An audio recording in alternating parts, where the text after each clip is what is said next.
অনেকেই বলেছেন যে তার এই ক্যাম্পেইনিংটি যেন লং লং ক্যাম্পেইনিং হয় এবং শুধু নামমাত্র যেন ক্যাম্পেইন না হয় এবং সেখানে যেন গুরুত্বের সহিত সেখানে সেটিকে বিবেচনা করা হয়। এবং আরো অনেকেই তাদের মতামত দিয়েছেন যে প্রায় বৈশ্বিক কভারেজ 95% হয়, কিন্তু গত বছর আমাদের কভারেজ ছিল ইন আওয়ার কান্ট্রি অনলি 57%। এবং সেকেন্ড ভ্যাকসিনের মাধ্যমে যেটি বলেছেন, আরো কথা এসেছে যে কারেন্ট রেট যেটি হলো যে ফার্স্ট ভ্যাকসিনের মাধ্যমে প্রায় ফার্স্ট এবং সেকেন্ড ভ্যাকসিনের মাধ্যমে প্রায় 95% পর্যন্ত কভারেজ হয়ে থাকে,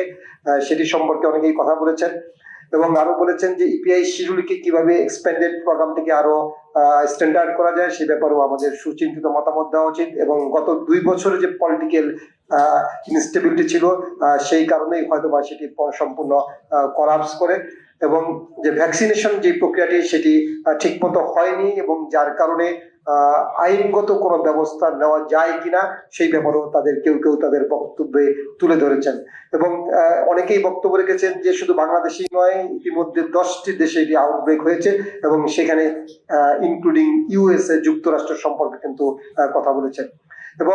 এবং কথা বলেছেন যে বিশেষ করে যে এআরডিএস, ডায়রিয়া কিংবা সেপটিক শক হতে পারে এবং সেখানে যে আইসিইউর মানে কোনো সংকট না দেখা দেয় এবং ভবিষ্যতে কিভাবে আইসিইউর বিকল্প ব্যবস্থা করা যায়, এবং আইসিডিডিআরবি যে ব্যবস্থাটি করেছেন সেটি অত্যন্ত সহজলভ্য এবং যেটি সহজলভ্য না, যেটি সাশ্রয়ী, সেই ব্যাপারে কি ভূমিকা রাখা যেতে পারে সেই ব্যাপারে গভর্নমেন্টকে এগিয়ে আসার জন্য আমন্ত্রণ জানানো হয়েছে, অনুরোধ করা হয়েছে। এবং এখানে ইউনিসেফের বক্তব্য তুলে এসেছে যে স্বাস্থ্য কর্মীরা অত্যন্ত গুরুত্বপূর্ণ এবং তাদেরকে অযথাই দোষারোপ না করার জন্য, কিংবা আবার কেউ কেউ বলেছেন যে স্বাস্থ্য কর্মীরা যে আন্দোলন করেছে তাদেরকে সে ব্যাপারে আরো সাবধানতা অবলম্বন করতে হবে এবং তারা সেই জনগণের দিকে তাকিয়ে তারা যেন এই ধরনের আন্দোলন কর্মসূচি থেকে তারা অব্যাহতি দেন এবং তারা জনগণের দিকে এই মুহূর্তে তাকান। পরিকল্পনা বাস্তবায়নের জন্য আরো কিভাবে মাইক্রো প্ল্যানারি ডিসিশন নেওয়া যায় সে ব্যাপারে তাদের গুরুত্বপূর্ণ বক্তব্য তুলে ধরেছেন। রিসার্চ রিসার্চ রিসার্চ বলেই অনেকে বক্তব্য রেখেছেন যে এটি গুরুত্বপূর্ণ ইস্যু এবং গুরুত্বপূর্ণ ইস্যুতে যেন রিসার্চ যেন অব্যাহত থাকে সে ব্যাপারে, এবং ঝুঁকিপূর্ণ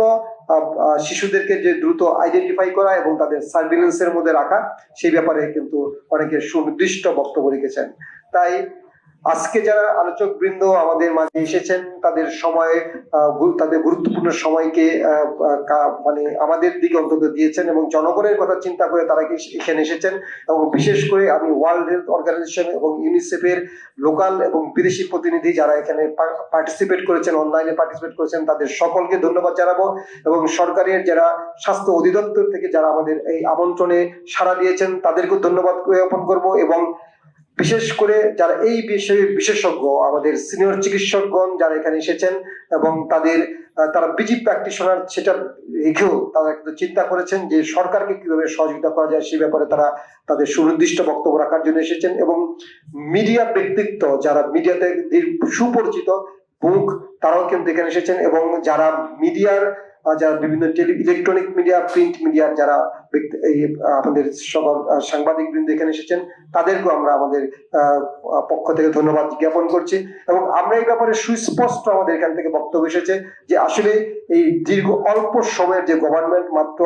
1.5 মাসের যে গভর্নমেন্ট, তার এটি ব্যাপার নয়, কারণ এই ব্যাপারটি হলো যে লাস্ট ইন্টারিম গভর্নমেন্ট যেটি করতে পারেননি সেই কারণেই হয়তো বা এই ধরনের আউটব্রেকটি হয়েছে।